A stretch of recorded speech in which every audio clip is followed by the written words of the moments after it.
আজকে আবার আমি শুরু করছি ক্লাস 6-এর, বসে দেখি 6-এর 6 অধ্যায় পেজ নাম্বার 88 এই 10-এর অঙ্কটা কী আছে। 10-এর অঙ্কটা কী আছে না, রমার কাছে যতগুলি স্ট্যাম্প আছে তার 2/3 অংশ আমাকে দিল। রমা যদি 18টি স্ট্যাম্প আমাকে দেয় তবে রমার কাছে কতগুলি স্ট্যাম্প হবে আর কি, ছিল আর কি। ঠিক আছে, তাহলে দেখো আমার জানি না কতগুলি কি আছে, যতগুলি বলেছে ততগুলি বলে থাকলে ধরে নিতে হয়। ধরি রমার কাছে স্ট্যাম্পের পরিমাণ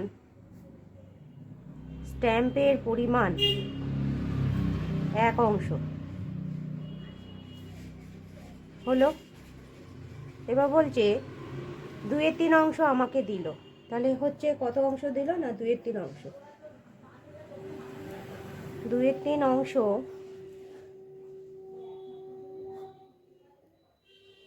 আমাকে দিল। তাহলে প্রশ্ন অনুযায়ী যখনই বলবে যে 18টি স্ট্যাম্প, এরকম ধরনের অঙ্ক থাকলে প্রশ্ন অনুযায়ী করতে হয়।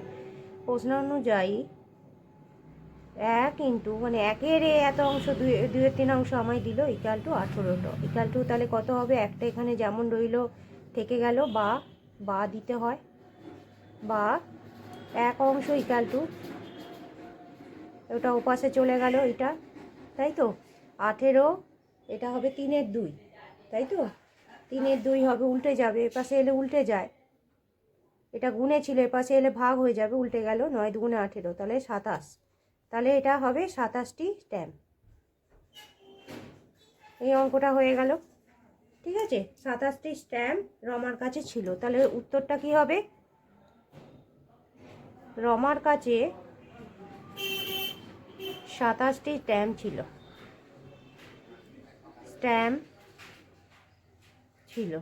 এটা হয়ে গেল অঙ্কটা।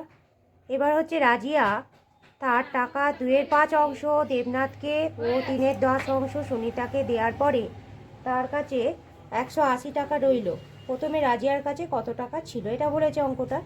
ঠিক আছে, 10-এর অঙ্কটা এইভাবে দেখালাম। 11-এর অঙ্কটা কিভাবে হবে না, রাজিয়া তার টাকা 2/3 অংশ, এই 2/5 অংশ দেবনাথকে, 3/10 অংশ সুনিতাকে দেওয়ার পরে, তাহলে আমরা জানি না তার টাকার পরিমাণ কত, তাহলে আবার সেই রকম করতে হবে অঙ্কটা, তাই তো টাকার পরিমাণ আমরা জানি না, তাহলে লিখতে হবে রাজিয়ার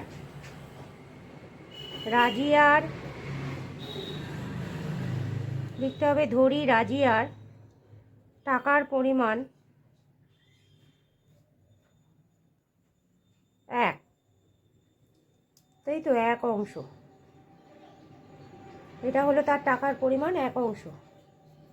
এবার বলছে মোট টাকা তাহলে কত, এটা করতে হবে 1 অংশ,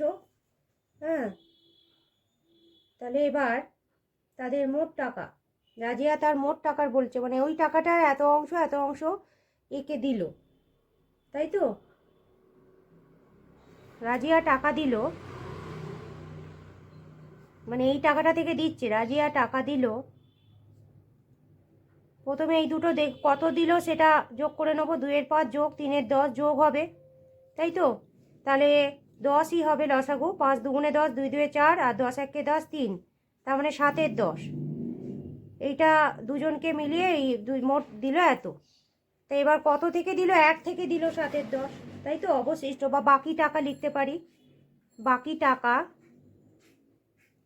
তাই তো বাকি টাকা তাহলে কত হবে, 1 থেকে বিয়োগ যাবে 1 বিয়োগ 7/10, তাহলে 10টা নিচে বসলো, 10 1 10, 10 হলো 7, তাহলে কত হবে 3/10,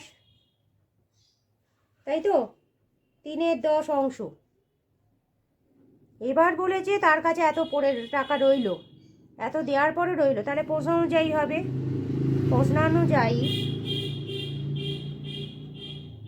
তাই তো বা প্রশ্ন অনুসারে, প্রশ্ন অনুযায়ী 3/10, 1 ইন্টু 3/10 ইকুয়াল টু তাহলে কত 180, বা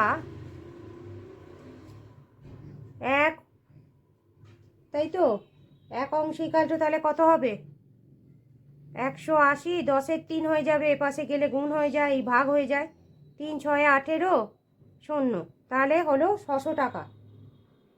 ঠিক আছে, তাহলে আমাদের 600 টাকা বেরিয়ে গেল অ্যান্সার। তা রাজিয়ার কাছে মোট কত টাকা ছিল এটা লিখতে হবে।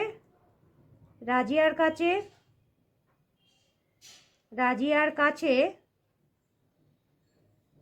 মোট 600 টাকা ছিল। বোঝা গেল? ব্যাস, ঠিক আছে।